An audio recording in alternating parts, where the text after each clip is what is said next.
Hey everybody, and welcome back to episode 64 of the Bowfishing Buzz, brought to you by AMS Bowfishing and Megamouth Bowfishing as well. Did you have a good 4th of July, Schmitty? Yeah, I did. I think I need to drink nothing but water and eat vegetables for the next 2 weeks because of all the bad food and bad drink I've been having over the last week or so. That'll happen. You'll have that.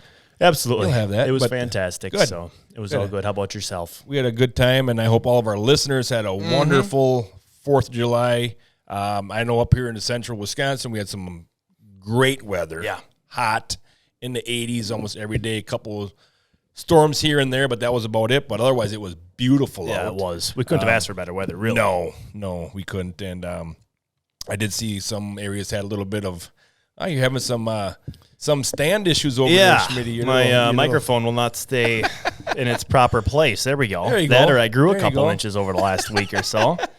There, I think we're good to go now. But yeah, it was a good 4th. Yeah, We had a bunch of people absolutely. up north, and just your typical cabin type activities, fishing, campfires, on. eating, drinking, the whole 9 yards there. So, but I'm back. We're back. We're back. It seemed it was funny this year because the 4th was in the middle. I know. It was in the first part of the week, so we kind of had that extended time off from work and stuff. Right. So it's weird to be back here on a Wednesday. I'm so in the office this morning, just going through emails and whatnot. I typed probably 2 or 3 emails or something with something about Monday. Yeah. Because today feels like Monday. It's Wednesday, Right. the 5th, I think. Yeah, yesterday was the 4th, but yeah, we just got to reset here. But yeah, it was kind of nice to have it in the middle of the week. We had Monday off, so we had an extended weekend, like you mentioned, and it was it was fun. Absolutely. Good deal. And like I said, episode 64, Schmitty. And Yes, sir. We've got some stuff to run through here this week on this episode here. Yep. But we got some big news right off the bat, Schmitty. Yeah, this is our biggest talking point right here. Big news here, moving for next year. We have the dates already selected for the 13th annual AMS Big 20 Challenge. Yes, sir. Yes, sir. And next year's dates are going to be May 18th and 19th. You heard it here first. 2024, baby. Yep. And I was kind of in some different areas over the 4th year at some different parades, went to some live bands and stuff like that there. And I had a couple people that I saw there, and they were like, oh, man, those dates you picked are going to be hot. Yeah. And right on. Yeah. And he did say, he said the word is that's going to be a good date and one tournament that you have to mark on your calendar. Absolutely. Yeah. Yep. A lot of boats, a lot of fish are going to be shot. It's going to be you're going to be good. catching some spawning fish and whatnot. Right. I know when we've had it in the past on those dates, and we always have good fish that roll in regardless of when we have it. But I remember back when it was the big 30, you're weighing 30 fish in, we had him around that date. And it must have fallen weather-wise was perfect. I just remember being on a scale and the weigh-ins were insane. Right. We were weighing this is probably 4 or 5 years ago. But I remember we had it on those dates, and we've had it in and around that time frame previously too. Yep. And there's a lot of fish that come in. Right. A lot of big fish. Right. Yep. And we were going to have it on that weekend this year, but the world's picked it on that date, so we moved ours to June to accommodate that there. But that's why we're getting out there now, because that's the date that I want for the AMS Big 20 is that 3rd week in May. Yep, and that's also why we announced it. It's July. Right. The tournament was only 2 months ago or a month ago. Yep. And we just want to get those dates out there just so other tournaments know when we're having it. So we don't hurt any other tournaments of people coming here and there and they don't know when the dates are. So we just got it out there and got it announced, and It's going to be hot. I think it's going to be one that you got fantastic. to mark down. Yeah, it should be cool. And before we continue, Matt, I got a funny story from this weekend. All right. So at the Big 20 this past year, I think Endesign sent those Make Bowfishing Great Again towels. Yeah. That was Endesigns who sent them, correct? With Donald Trump on them? Yeah. Yeah. Yep. And we were throwing them out and whatnot, and I know we were sitting there throwing them out, and you think it's a giveaway towel. We're throwing them out there. I had some people that are like, hey, throw some more over here. Over here. I'm like, oh my gosh, this is a hot product. So I started throwing them around, and you could tell you'd throw them up, and like a whole circle of like 20 people would just run. Dive They'd be ripping it out of this. Yeah. It's like a baseball when a home run gets hit, and everybody's trying to get it. But I use mine this time of year. It's, they're great for bow fishing, but they've got that little clip on there. Yep. So what I'll do is we were up fishing this weekend. I clip it on my belt, and then I use it as, if I'm putting crawlers or unhooked a fish, if my hands get wet, whatever, I'll just wipe my hands quick, and it's always right there and whatever. Right. So we had a nice day up fishing up north, and we went back to the boat launch, I don't know, 8 o'clock or so, and here there were some guys going in. They were first going in, and we were coming out. So we got out, and the guys were sitting there, and I had it clipped on my belt loop. And I don't know if he goes, oh, he said, what's on that towel? This guy comes up and he asked me, he says, oh, what's your towel there? I said, it's my bait towel. That's what they call them, for wiping stuff down. And I kind of show it to him. He goes, oh my gosh. Does that say make bowfishing great again? I don't do it much, but sometimes I bowfish. No kidding. I said, that's pretty cool. He goes, where'd you get that? He said, I want to order one. Oh. I said, really? End Designs is a company that made them. I said, I don't know if they're available for purchase or if they made them for us. Yeah. He goes, he says, that's really cool. That's cool. Well, all right, well, we'll see you guys later. So we go up and we finish putting the boat on and everything. And I'm like, you know what, Derek? It's the 4th. Did you really? It's the 4th of July. Did you really? Independence, fireworks. So I ran down there and I said, hey, I got a couple more of these, even though I don't know if we do. I said, here. I said, take this one. It might have some crawler juice on it. I said, but take it. Are you kidding me? He says, oh, my God, that's awesome. Thank you. Oh, that's cool. Dude, look at this. He showed his buddy in the boat and everything. I'm like, heck yeah. That felt good. That's but cool. He wanted to buy one. That's how much he liked the towel. Yeah. So, and it didn't even say, it said Bowfishing. He said, oh, I do that every once in a while. But, yeah, he liked that. That's so cool. I gave it to him. Yeah. He liked it. So that was just kind of nice. Yeah. Thought I'd share that story. Maybe he's listening, But, yeah, pretty That's cool. cool. Pretty cool. That's neat. Next thing on here, other than my little side story there, last week, Matt, you uploaded, as we do every other Wednesday, we have Carbon TV episodes that we upload. Last week's was The Kids. The Kids was the name of it. Yeah. And it was Kayla and Garrett Drexler. Their mom, Steph, works here at AMS. She does a lot on the Megamouth side of things, too. She does a great job there. And I think that was footage from last year, correct? Mm-hmm. Of you taking those kids out. And that was just something, I watched it last week. You showed it to me, and I couldn't help myself during the entire episode. I had a smile on my face. Yeah. Garrett did a fantastic job with the interviews. It was really cool to see. So just if you guys haven't checked that out, that's a really cool. It is. You kind of get to see almost the growth and maturation of some kids who maybe didn't do it as much. And now Garrett, we've taken him out multiple times, and he's a certified killer. Mm-hmm. But it was a very cool episode that you put together. Yeah. About the kids. It's always cool to see the youth out on the water. Right. Yeah. Right. Yep. Exactly. Yep. And we got some new aqua traction in the boat, Schmitty. It looks sharp. I like it. Very sharp. Yes, it does. Yeah. Yes, it does. We still got a little bit more to add to the far back, underneath the fan and the back part of the boat, back section. Yep. But, yeah, it looks nice up there. We've got the AMS logo up there and the Megamouth logo up there. And, And we had the black tip in there before that. And so I had to remove all that stuff. And I'll tell you what, Schmitty. Yeah, I know you talk. Oh, my fingers. Yeah. Getting that stuff off because, you got the diamond plate, and then where there's in between the diamond plate, you got the smooth, and that's where it was all really stuck really hard. Sure. And I was tearing that stuff off. And then, of course, where you stand a lot, it's really dug down and, sticking really tight on that. Pressure washer and a wire brush on it. And, we finally got it all nice and cleaned off. Yeah. Yeah. And put that aqua traction on there. And I know, too, just from the last couple of years of us shooting, we haven't had anything on there. I think just this past year, I guess it would have been. We hadn't had anything on there. And just how it's crazy how loud just straight diamond plate can be, especially when you're trying to sneak up on spawning fish or play the stealth game. Big heads. Big heads, yeah, absolutely. And just from the little bit, I haven't fished on it yet, just a little bit I've stood on it, I'm like, oh. Right. Feels like I'm standing on a pillow. Yeah, and it just condenses all that noise. And it's sweet. I was on the water with it and used it for when I was down in Kentucky. The thing I like about it, Derek, is how it's so easy to clean that off. Oh, sure. If you're holding up a fish or you get a little bit of blood and some eggs or some, we were shooting grassies, so you get a poop, the old grassies got a lot of poop. Yeah, they do. Yeah. They got like 5 stomachs, like a cow, or 4 stomachs or 3 stomachs, whatever it is. But yeah, and you take that brush up there and you soak it up with water and you scrub it up and it cleans off really nice. Yeah. Well, that's one of the reasons that we got is because it says it's not supposed to stain. Mm-hmm. And for us, every time the cameraman's behind us up on the filming platform, so every time we shoot a fish in the front of the boat, we always turn around and we're holding it up. Right. And we're talking about it or doing whatever. As we're doing that, eggs are dripping out of it or blood is dripping down on there and it's going right into the mat there. So Right. So yeah. And I think, too, with our logos are white on there. Yeah. So It's got to be good, and from what you've talked about it and you used it, it looks fantastic. I like it. That'll be interesting. And then too, we bought a water pump for the boat too, just to be able to try to keep it nice and clean, make it look pristine. Yeah. So we'll be able to do that. But there's nothing worse. This happened to me when we were shooting this year, Matt.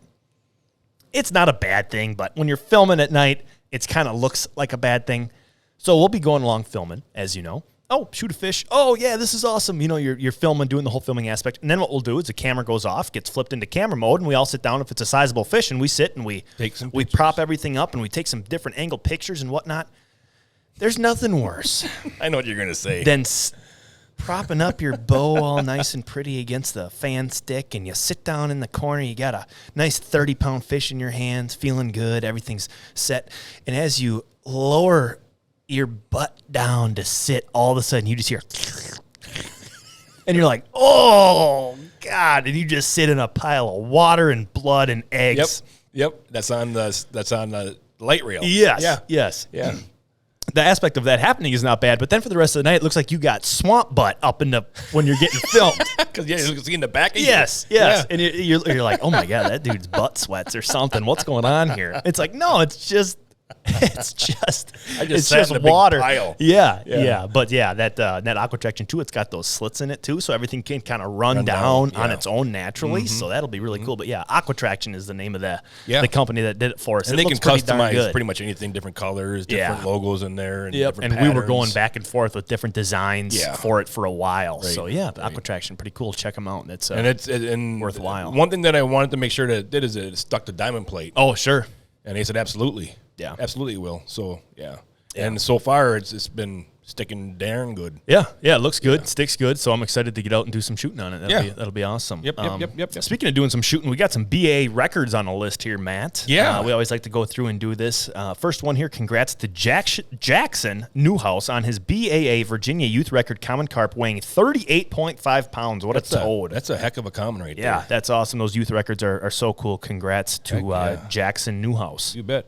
How about Abby Chapel on her BAA Virginia Youth Record Atlantic Needlefish? Good Lord. 0.14 pounds. Oh, my gosh. And those things are hard to hit. Oh, yeah. Needlefish. That's harder to hit than a 40-pound common. Absolutely. Great shot, Abby. Wow, yeah, that's very cool. What's with the Virginia Youth? It must have been Virginia Youth Weekend. They might have had a tournament or something like that. Oh, really? Yeah. Okay, gotcha. Aubrey Bowles, congrats on his BAA Maryland Youth Record Snakehead, 13.6 pounds. How cool is that? Nice shooting, Aubrey. You're gonna get mad at me on this one, Derek. We've got Gavin Marjazak on his BAA Virginia Youth Record Goldfish, 3 pounds. I think next year we need to take a trip and go shoot some goldfish just to get it out of your system. Yeah, we do. I just need to get one and be done with it, so I'm not just get it over with, because congrats to Gavin. Yeah. But I'm a little bit jealous of his 3-pound goldfish.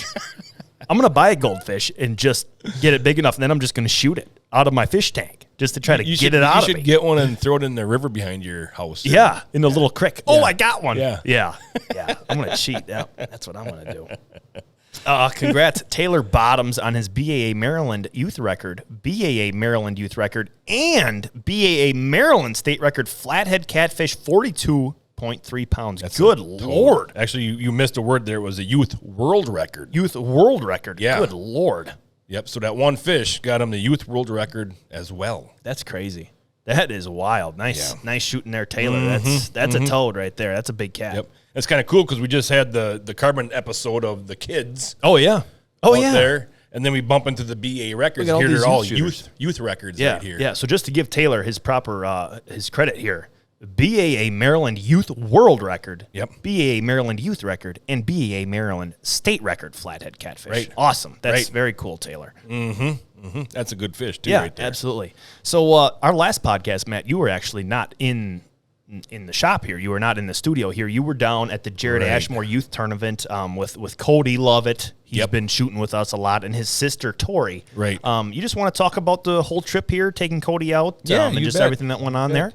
It was a great trip. The fishing wasn't as good as it was last year when I was down there. Okay, gotcha. With Cody. I know we shot a lot of good big heads last year when we were down there. Sure. Below the dams. Yep. We got a lot of cool slow motion shots of him bringing some big heads in the boat and just some really cool stuff. You know, he's shooting a megamouth. Cody is. Yes. Yep. Mm-hmm. And this year I left early again to get down there and do some bow fishing and scouting a couple days in advance with Cody. Yeah. And we went down below the dams a couple times, and there was a silver. You know, there's a silvers around, but even those weren't up really that good. Sure. So we had to go venture and try to find some different fish. I always enjoy going to Kentucky Lake during the daytime and going to some back bays and coves and see if we can get into some grass carp and stuff. And we got into some grass carp back there.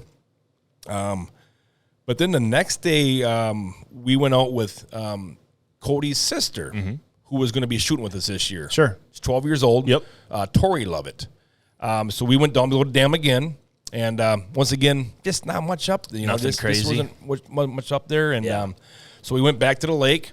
And that's a little bit – we were really hoping that the silvers were going to be up for her to get a lot of shooting opportunities on, because the grass carp are just a little – they're so I don't want to say elusive because we're back there, but they're so skittish. Sure. Yep. You know, and trying to get close. And when you do finally start seeing one, they start like sensing that you're there, and they start swimming away, and all of a sudden you can tell they're getting jittery, and all of a sudden there they go out of the bay. Let me interrupt this story, Matt, and ask you this, because I'm curious about this. Do you think that those grass carp were as skittish as they were this year 10 years ago? Or do you think that the bow fishing pressure that they've seen, the uptick in bow fishing as it's become more popular, do you think that has affected how these fish are behaving in shallow water in the daytime? Definitely. Okay. I was curious about that. Definitely. But one of the things with the grass carp down there is, for some reason, you just don't see a lot of the big ones on the lake. Okay, sure. You know, they all seem like to be in that 20 to 25 pound range. You don't see any of those big 40s and 45s, and there's just not a lot of grass. It depends on the water level and stuff like that there, but I've always considered grass carp to be very skittish anyways. Okay. Twitchy, like kind of like a turkey, you know? Yeah. And like a deer, how they can always tell that sixth sense. Like they're walking around normal, you see them in the woods, they're walking normal, all of a sudden they just stop and they're like, something ain't right. Take 2 steps back, and they're like, something's funny here. And you hear the worst noise. Yeah. Stomp. Yeah. Like, God darn it. Yep. Yeah. Because I just remember, even before I wasn't working here, and you and Tim would go down. Yeah. Tim used to do all the filming. Yeah. And I've just seen some of the footage of you guys sneaking up on and shooting these grassies. Right. And right. I remember seeing it and being like, oh my God, of all the trips I've been down with Matt, you can't do that. It just seems like they were a lot spooky, more, right. they were a lot more, what's the word I'm looking for? They were at ease. But yeah. Moving on to that, Derek, so I'm gonna fast forward here a little bit and then have to come back. Okay. But on Saturday, the day of the Jared Ashmore, I wanted to go look at this spot. Mm-hmm. I was looking at the maps and I was like, I'm gonna go check this spot out for some other daytime grassies. Yep. All right. So I left early that day. I got to the boat landing and I had about an hour drives up to the Cuttawa area or Eddyville for the Jared Ashmore, and I had to get up there because I had to set up the podcast and I had to get all that stuff set up and get the boat set up and everything. So I knew I had to leave around 2:00. Okay. Get up there and start getting stuff set up. So I put the boat in at 12:30. Okay. All right. And you had to be at Eddyville at 2:00. I had to leave at 2:00. Oh, you had to leave at 2. Okay, I gotcha. I had to leave at 2:00. Okay. Because I wanted to be up there around 3:30ish. Sure. Yep. And so I went back into this spot, Derek, and I got back in there, and I'm looking, and I'm like, what is, there's fish spawning back here. Oh, wow. I'm like, what's going on back here? So I shut the motor off, and I just put the trolling motor down, and I eased up in there. Well, it wasn't nothing spawning, but there was carp bottom feeding. Really? And they were tailing. I call it tailing. Their tails were out of the water. Commons in there or No. grass carp? They were all grassies. Oh, my gosh. Yeah. So the grassies that we were chasing with Cody on the boat on Kentucky Lake and stuff was clear water. They weren't feeding. They were just kind of cruising around back there. Yep. We couldn't get close to them. They could see us. They could sense that we were there, and they were busting out early. Well, these fish were bottom feeding. Huge dirt bomb. Where they're feeding. Yeah. Sure. Yeah. So those fish I could actually sneak right up on top of. Oh. But if their tail went down, Couldn't see him. I couldn't see them. Aha.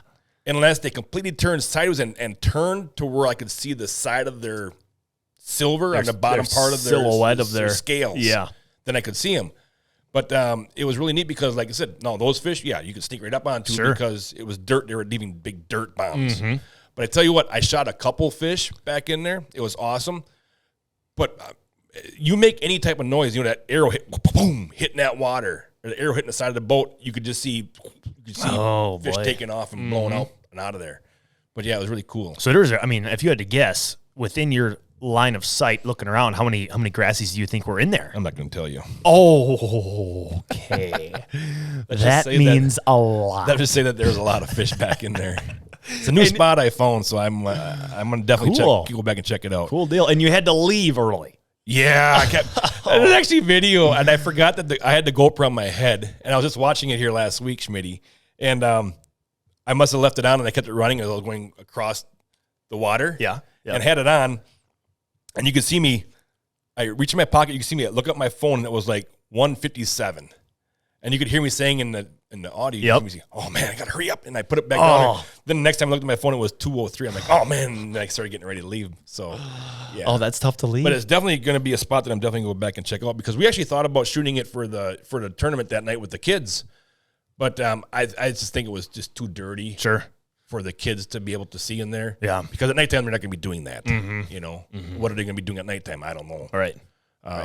So we ended up actually scouting the Ohio River, and we found a few big heads where we figured each of the kids could have got 5. Okay. Or had a chance at 5. And that's their limit for the tournament, right? 5 you fish in per 5 kid? Fish. Weigh Yeah. in 5? Okay, Yep. Gotcha. And the silvers were up really good, out there. So we ended up going to the Ohio River, and Tori shot 2 grass carp. Oh, nice. They were actually filter feeding on the surface. Really? Yeah. Okay. And you want to talk about just a gorgeous night for the youth tournament. So it was me and Dennis, then Cody and Tori. Yep. And then their dad. Oh, okay. Right? I gotcha. 5 people in a boat. Yeah, he came along with us, and driving down the river, and it was just beautiful. The sun was setting. It was just dead calm. The water was calm, and we got up to our spot, and we were getting set up and stuff, and you could already see silvers on the surface feeding and stuff, and we were shooting way before it was even dark out. But it was a good night. Tori, just having her in the boat was just, she shot her first fish, and I was the one that was doing the backup shots. Sure. Okay. Gotcha. So an adult can shoot a backup shot. Gotcha. Yep. All right. So it was just so funny because every time she would shoot a fish, she go, Matt, you get the backup ready. It was a lot of fun. And then Cody shot some silvers right away just to get. I said, you just get 5 fish. Sure. Get 5 fish for now. Don't worry about what size or what they are. Just get 5 fish. Right. So we got his 5 fish, and then once it got dark out, we had a couple hours before we head back, and he shot one really nice big head, in the 30 pounds. Oh, nice. Hit another really good one. Yeah. And that one did the old big head thing where it took off and it was running and running and running. Finally, you just gone. He's gone. Snapped his line? Yep. Shoot. And then he missed a really nice one, which happens. That happens to everybody. Yep. So Cody weighed in, I think he ended up weighing in 4 big heads and 1 silver. Okay, gotcha. Yeah. And Tori, she weighed in 5 fish. She had 2 grass carp and 3 silvers. Nice. And it was really cool. And then seeing all the other kids weighing in their fish at 1 o'clock in the morning and stuff, it's just Did they? So where did Cody and Tori place in their given age bracket? Oh, do you remember? I don't even know. I think Cody weighed in around 89 pounds or something like that there. Okay. And I think the winner had like 151 or something like that there. Yeah.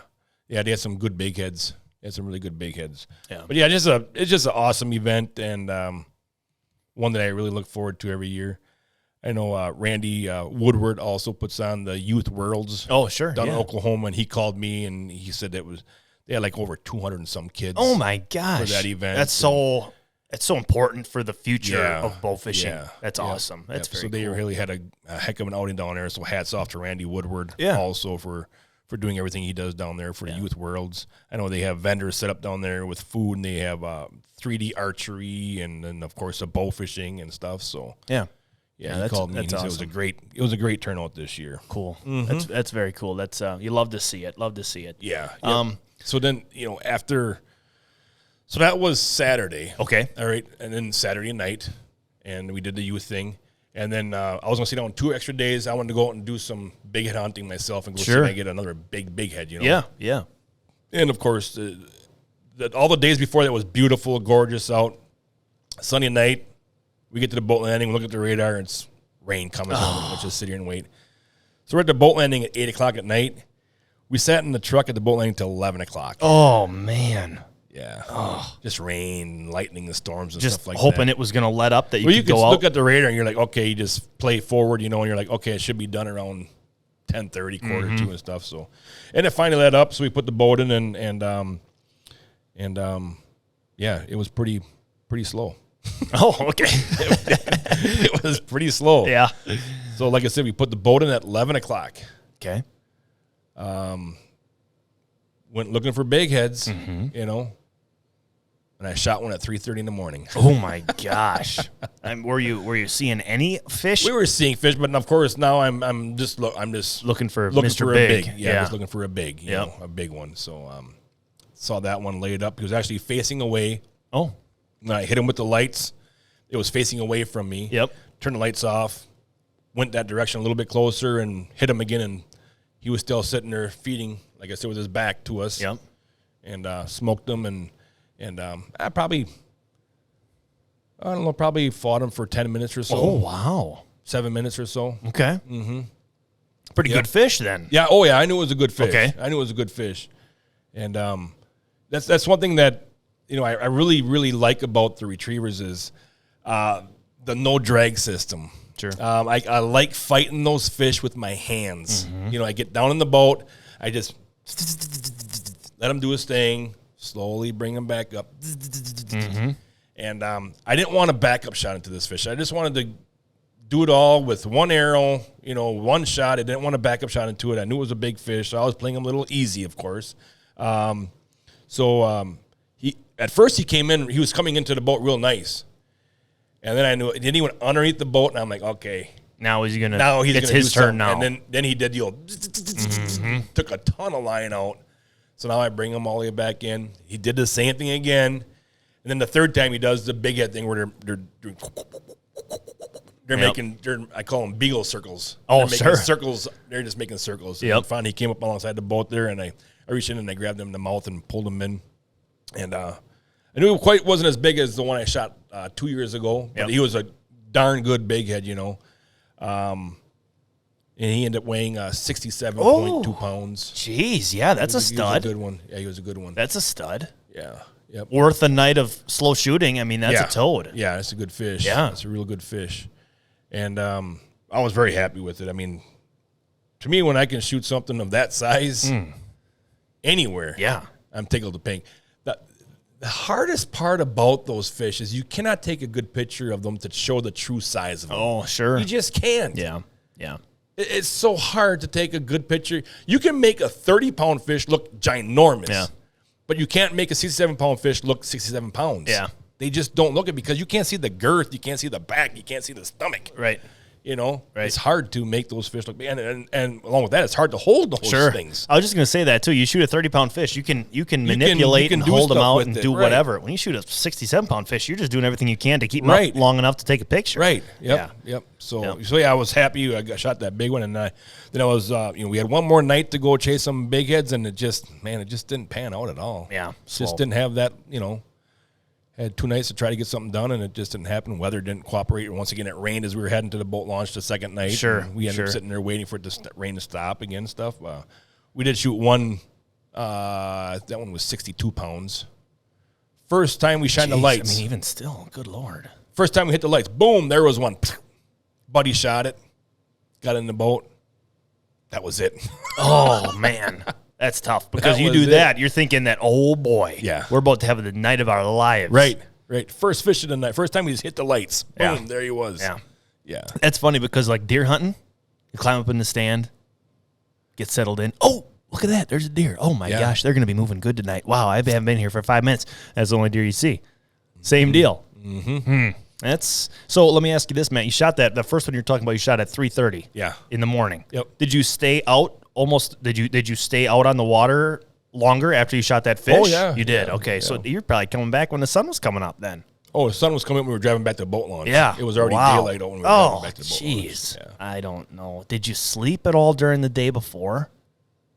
Actually, that was the Jared Ashmore youth tournament the day before, okay? Oh. So I got up, like I said, around 9:30. Yeah. Got my stuff ready, got the boat ready. Went to that boat landing, went out, shot some grass carp, went and did the Jared Ashmore thing, took the kids out in the water, did that till 1 o'clock in the morning, do all the weigh-ins, sit there and take photos and stuff, get back to the motel or to Dennis's place there at 4:30 in the morning, sleep for a couple hours, then get up and repeat, Yeah. And then you went out and shot the whole night after that. Yeah. Holy God. Yeah. That's what you do. Oh, I can speak to that. I don't know. You're a machine. You don't need sleep, but I would be a zombie. Yeah. That's tough. Hard part was the second night, it really wasn't that great. We stayed out till 1:30. I was like, dude, let's go. Yeah. It's not happening. Sure. I'm going to drive back tomorrow. Yeah. So I got back around, 2:30 in the morning. Then I got up at 7:30 and drove home. Yeah. Yep. Yeah. That was the hardest part, driving home by yourself. I was going to say, that's got to what? You just put a podcast in and try to grind through? Yep. Yep. Wow. Yeah, that's tough. Just cruise at 80 miles an hour and hit the road. And drive, baby. Mm-hmm. Yeah. Mm-hmm. Yeah. Yeah, it was a good time, though. Really enjoyed, like I said, the Jared Ashmore. Yeah, it's cool. Getting out there. I didn't see Dennis very much because Dennis was, he was darn near booked up with his guided trip, so I saw him. I got to go with him the day of the Jared Ashmore, and that was it. Yep. That was it. Otherwise, he was busy. I didn't see him at all. So, Yep. But no, we had a good time. Had a real good time. Love shooting them giant. Biggies. Yeah. Nothing quite like it. Either out there. Mm-hmm. It's not loud. No generators. You're hunting. It's peaceful. Yeah. You hear everything that the river, the lake has to offer. Yeah. That's neat. That's very cool. Very cool. Bet. But yeah, it was a good time. Yeah. You got a note on here, Matt, for the last WBA tourney? Yeah, the last tournament is, and tournaments are winding down now. Yep. You know, things are starting to wind down. I really don't do a lot of bow fishing in July. I kind of take that off, and we go on a vacation and stuff. Sure. The 4th of July. Yep. And it seems like it's the dog days of you get some of the algae blooms coming on. Mm-hmm. But yeah, tournaments are starting to slowly wind down. In fact, the last WBA tournament, the Wisconsin Bowfishing Association's tournament, is going to be August 5th on the Mississippi River. Pools 8, 9, 10, 11. So it's a whole southern part of the Mississippi River. Yeah. So that's coming up here, and always looking forward to shooting it. I really enjoy shooting that tournament. It's a good time down there. I like those pools. Sure. Those pools down there. That's very cool. Mm-hmm. I skipped over a question that we had here, Matt. Yeah. From Ben Stewart. Yeah. Which we always, everybody listening, by all means, we always say this, but send us, if you ever have any questions or concerns or anything at all, feel free to message us on Facebook or Instagram, shoot us an email, whatever you got to do. Right. And we'll cover it. Yeah. But Ben Stewart messaged us a question. He says, as new people are bowfishing more and more, it might be helpful to do a podcast on how to pick bodies of water for bowfishing. Do you guys have any tips to find other bodies of water besides word of mouth from other bow fishermen? It's a good question. It's a very good question. Yeah. Anything you want to touch on that, Matt? Of course, when you're living in an area, Yeah. say we live here in Stratford, Wisconsin, we are familiar with the Big Old Plain Reservoir. Mm-hmm. We're familiar with a couple other little spots around here. So we're kind of familiar with those areas already. So we kind of have an idea of what to key in. Yep. We know that there's carp out there. We kind of can look at a map, or we're familiar with that area. We walleye fish it. We crappie fish it. We ice fish it. We kind of know where there's some spots. So that should be, everybody should always have a spots that they're familiar with and should possibly have carp in them. Right. Almost everywhere has carp in them. Otherwise, I would say the best thing to do is look for, flowages, lakes in the area, and go there. Yeah.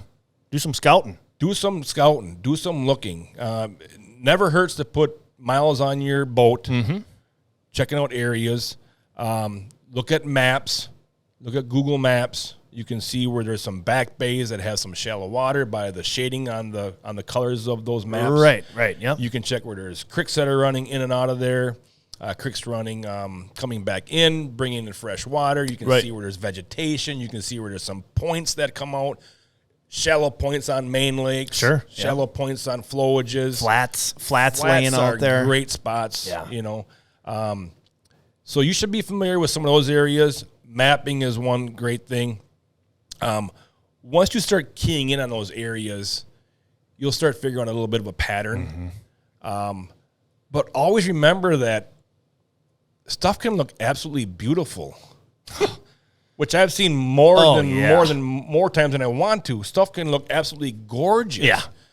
Clear water, grass, beautiful weeds down there. In the time grass. of year will be right. Yeah, it looks just beautiful. It's like, where the heck are they? And there's just nothing around. Yep. Yeah, we say that more often than we are willing to admit. You're just going through and you're like, God, this is amazing. It's clear. It looks awesome. And there's no fish here. Right, right. I know certain bodies of water that have some really big commons in them. Yeah. But they're so different than most of the other bodies of water. It's like they only come into those shallows right, that pre-spawn time zone. Yep. They come in, do a little bit of that. They do their spawning. They're gone. You don't see them again. Yeah. Which is so strange. It's just odd. So don't forget, just because you don't see a lot of fish in areas doesn't mean that there's just not a lot of fish there. Right. There can be a lot of fish in those areas. One of my favorite things to do is always just to go to a new body of water I've never been to. More than likely, here in Wisconsin, you're going to find commons and stuff like that. Yep. But when I go to certain bodies of water, I want to go to those areas and look at maps and try to figure out, okay, what boat line do I need to use? This looks good. Is there trees, sunken trees back in there? Right. Maybe I can find some buffs hanging around in there or something like that there. Exploring and just learning, I look at some people at tournaments that have been shooting tournaments for a long time, and I just think about all the knowledge that they have, all the spots that they have from traveling all across, the states of what they have in their pocket to go and look off of. Right. Right. But for somebody that, nobody told them where to go, nobody says, or they heard on social media where to go, so don't be afraid to look for these off the charts little hidden gems. Yeah. Don't be afraid to overlook those. Right. Don't go looking for those huge bodies of water. Right. Doesn't mean that there's always fish in there. You go to some rivers. Right. Oh, heck, rivers are a great place. Yep. Yep. Do some bank shooting from the rivers. If you can't get in there, because the rivers are, of course, a lot of them around here are shallow and rocky and stuff, but they have little spots that hold a lot of fish. Oh, yeah. Suckers and commons in there and small little buffs. Yeah. But I'm telling you what, those overlooked little hidden gems, look at a map. Sure. See what's in the area. Yeah. See what's within an hour and a half drive of your area. Yeah. But don't be afraid just to go there. And if you don't see anything, even if conditions look right, if the water looks good, you're not seeing a lot of fish, maybe go back there end of May. Right. And it could be totally different. I think, too, Matt, like you're saying about, bopping around all these different spots, it might start out slow. You might be thinking, man, I'm just not finding fish. You do that enough times over the year or years that you're shooting fish, you're not gonna really realize that it's happening, but you're gonna have all these little mental notes and knowledge that when it gets to be a certain time of year, or the weather is this way, or the fish are behaving this way, you're gonna have all these little spots that you've been to that you can go, oh, okay, we're finding fish in this type of habitat. You know what else is like that? This spot over here. And all of a sudden you'll start to be able to connect those dots a little bit easier. And I think that's a big reason why you've got all these heavy hitter tournament guys who shoot. Okay. A lot of these guys are able to come down and outshoot people who fish on their given body of water all the time, because they have such an understanding of what these fish are doing from exploring all these different bodies of water throughout their bowfishing career. Right. They can actually break down, well, it's and just for example, it's July, it's 85 out, the water's dirty, we've had success finding fish in this given type of area. And they can just bounce around and hit these little spots and have success. Absolutely. Absolutely. And don't forget, every time you go out, you're not going to shoot barrels of fish. Right. Carp are not dumb. Yeah, no, they're not. Carp are not a dumb fish. Everybody thinks that a carp are dumb. They're not a dumb fish. No. We don't shoot barrels of fish every time we go out. No. We just don't. I've traveled 2.5, 3 hours and not seen nothing, shot 2 fish. Right. So you're not going to see carp every time you go out. You're just not going to. You don't catch your limit of walleyes every time you go walleye. You don't shoot your 150-inch buck every time you go out. It's all a learning game, you know. And that's I think that's one of the biggest misconceptions on common carp is people think they're dumb. Yeah. They think they're a dumb fish. I think a carp is smart. Oh yeah, absolutely. I mean, just think about this. If the carp didn't come into the shallow waters to spawn, how often would we see them? Yeah. You know, really. Right. If they didn't go in, sure. If they didn't come up and have their backs out of the water and they're coming by the thousands when they're spawning, you know, they're tough fish to get after. Right. Yeah. I think too, maybe people who don't bowfish and live on a body of water where carp are spawning, they probably think, you know, during that week of the year, they see all these fish. Right. They're like, oh my gosh, if I was into this, I could go, you know, I could shoot 100 every night. Right. Maybe some nights you could, but it's not that easy. Yeah. You know? Yep. It's like here, you know, people on the big old plain, they're on their pontoons on the weekends and it's nice. And they say, oh my gosh, you got to come out there and shoot the carp. They're everywhere. Yeah. Those are I call them happy carp. Yep. They're just out there. Yeah. You know, they're surface feeding here and there, but you can't get close. They're smart. Yeah. You can't get close to those fish. Yep. And I always call happy carp. You just don't know when they're going to pop out of the water. Right. You'd have to be at full draw all the time. Yeah. I think too, like another thing with game fishermen too, though. And even just people in general who maybe don't bowfish, it's always like you'll ask them, you know, you'll hear that report from a pontoon at the boat landing. Oh, we saw a ton of them over there, you know. Oh, yeah, roughly how big do you think they were? Oh, I don't know, probably an average of probably all 30-pounders at least. Yeah. It's like, okay, it's always so high. They're as big as a pallet. I'm like, oh, really? Yeah, you see that brute barrel in your boat? I saw one boat that size. It's like, okay, well... Yeah. That's a little bit of a tarnished story we got going here, but no, you know, for somebody that's just getting into it, they're just wanting to know what to do. Look at your maps, look at some back bays, see where the water levels are pretty consistent in that 2 foot, you know, or shallower range. Right. You can see weeds on your maps. You can see that in the different colorations. You can see feeder creeks that are running in, running out. Islands are also a great spot to check because islands can be, you know, at the mouth. A lot of times you'll see, you know, islands at the mouth is a lot of bays. You'll see them in the middle, and you can see on a map so that water might come up really shallow on the north end, but be really deep on the south end. Sure, you know, you can see that on the map. You can see that coloration. Great spots to check out. A lot of islands are always good because you can motor around them, you know, a couple of times and find some fish. Yeah, but checking maps, look for those feeder creeks. Feeder creeks are key, I think. Yep. And a consistent 2 to 3 foot water level, grass, weedy, something for them to cruise around in and feel a little bit protected. Filter, and to filter feed off those bottom roots and that sediment in there and stuff and feed off that. Maps, put the miles on, and just keep checking. Yeah. Because pretty much anywhere in Wisconsin here has got carp. Yeah. You're going to find them somewhere. Yeah. But it's just putting that knowledge and then remembering those spots. And like I said, you might have to. The best thing for a new person that's into bow fishing is to go on the waters in the month of May. Sure. Here in Wisconsin. Yeah. A little bit earlier down south. You know. Right. And it also depends on what you're after. If you're big heads or buffs and stuff like that there. But the best time for a first time bow fisher to get out there on the water is the month of May, I think, and to get back into those bays. And most of the time you'll see some type of splashing or you'll see some type of water explosion, tails on the surface. You'll see something that you can learn from, something that you can take into your next adventure.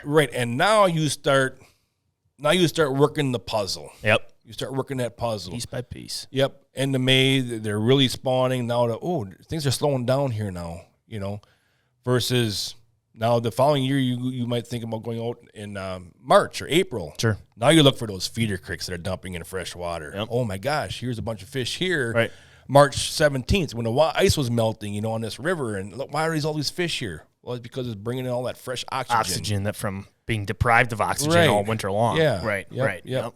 Or bends where eddies are, you know, all kinds of stuff that you'll start putting that little bit of a puzzle together. Yeah. And like I said, that puzzle always doesn't go together as it should. No, it won't. And that's just part of it. That's what I think makes it so gosh darn addicting. Mm-hmm. You're always waiting to get your fix. Heck, a perfect example, the year that we won the Wisconsin Open, we had a 30-pound average or whatever it was. We shot a ton of big tanks. Yep. I've gone back there. That was in 2017. Okay. I've gone back to that spot and have not shot a fish there. Really? No. Wow. No. Huh. That just goes to prove it right there. You never know. You never know. Yep. Now, why were all those big fish there that time when we shot the tournament? Yeah. Why were they there? I don't know. Right. They weren't spawning. The water was crystal clear. Yeah. It wasn't grassy. It was rocky and sandy. Well, goes against the grain of what you think that you need to look for. Yeah. Yep. Like I said, I went back there ever since then and keep checking it out, and nothing. Right. Right. There's nothing there. It's always got to be checking. Be in the water. So. Yep, keep checking. And Matt, you had mentioned before we got into Ben's question there about the last WBA tourney you're talking about is August 5th. I got a question for you because I know you won't bring it up. I'm just curious, who's in first place for the Big 30 Team of the Year by 7 points right now? That'd be Jody Bagalki. Oh, Jason that's Taylor. awesome. Jody, Megamouth, pro staffer. That's really cool. I'm just trying to think of who he all shoots with. Ah, man. Yeah, he shoots with Trace Baumgart. Trace Baumgart's on that team, yeah. I think you shoot with them every once in a while. I do a little bit, yeah. Yeah, that's very cool. Congrats to you guys. Jody's a fantastic guy. Yeah. Talk about a guy who's got some bowfishing knowledge stored away in his brain. Good Lord. Yeah, exactly. Yeah. You look at, like, for example, there you're talking about where to go and where to find spots. Jody just, I remember when he got into bowfishing, he just was traveling, and he was going to this body of water, this body of water, this body of water, this body of water, this body of water. Yeah. I remember that one year for the AMS Big 20, he scouted so much he had to do an oil change. Oh, my God. On his vehicle the day of the tournament, or a couple days before the tournament. Right. He put on so many miles scouting. I do remember you talking. He is notorious for absolutely putting the miles and the hours in on the water. Yep. And going into this year's tournament season, I told Jody, I says, Jody, we don't need to go out for these tournaments and do a lot of scouting. I mean, you have a vast amount of knowledge of where you need to go anyways. Right. You kind of have an idea of where you want to go to. I mean, we can go there, but we don't need to spend 3 nights scouting for the WBA tournaments because you know where to go. You know where you're going to end up anyways. Yeah. More than likely. Right. We can go there and take a peek, on Friday night and see what's around. But But yeah, congrats. That's really cool. Well, that's we're ahead awesome. by 7 points, so we can still get beat. Yeah. But yeah. And we do like shooting the Mississippi River, the last tournament of the year. I remember last year we ended up losing by 2 points. The year before we ended up losing by 1 point. But I remember last year it was thundering and lightning and raining so hard, and we actually shot some pretty good fish. Did you? It's crazy, yeah. I would, you never know, because usually when you just go over fun shooting, you're not going to go out when it's lightning and thundering and storming and raining. Right. You're not going to do that. But for a tournament, you got to do it. You got to do it. Yeah. And I remember it was lightning and storming and stuff, and we actually found a lot of the fish that we shot in the tournament in that area because it got so windy on the river and it started raining out so hard that we just went to the bank to take cover. And as we're sitting there going to the bank, we're like, oh, look at that fish. Oh, look at that fish. And we started shooting fish. And we spent like 3 hours on that one area just because of the storm made us going to, now that those fish try to get out of those waves or those white caps. Yep. Just like we wanted to get out of those white caps. Did they do the same thing where they just went into a little bit shallower water? I don't know. Right. But yeah, it was just crazy that we found those fish because of the storm. Push us in there. What are the odds? Yeah. That's cool. That's very cool. That's very cool. That's so cool. You just never know, but just keep putting on miles and keep writing down notes and putting stuff in the back of your memory. Yeah. You'll start putting that puzzle together. That's cool. Yeah. Question for you, Matt. Do we have the little fantasy button loaded up on the Roadcaster here? Oh, we haven't had one of these for a while for you guys, but I got a little bit of a promo code here. All right, we're gonna run it for 1 week. Okay, so take advantage of it. The code is FBG20. All right, that stands for Fiberglass 20. Again, the code is FBG20. That's gonna get you 20% off any complete fiberglass arrow that we sell here. There you go. I'm talking QTs, FXs, KS QTs, KSXL. Nice. Anything you need, FBG20. 20% off any complete fiberglass arrow. Sweet. So, use that, FBG20. Get 20% off. Use it for a week. In a week, it's gone. Nice. There she is. That's a good noise when you hear that. Actually, getting into your points there, I shot that big head with the Anchor FX. Oh, okay, gotcha. And like I said, I didn't want a backup shot into it. I just wanted to bring him in with that one arrow. Good big fish point. Yeah. Yep. Absolutely. Love it for those big heads. That's my go-to point for big heads. Is Anchor FX. Yep. Big old bunch of holding power on there. Yeah. Solid stainless steel. Cyclone heat treated tips on there. It's a big fish killer. That's for sure. That's for sure. You bet, Schmitty. So. Oh my goodness gracious! 50 minutes. That's felt like 5 minutes. Goodness gracious. Just remember, just because it's July doesn't mean bow fishing season's done, man. No. You got July, August, September. Big fish. Yeah. Oh, yeah. Shot. Yeah.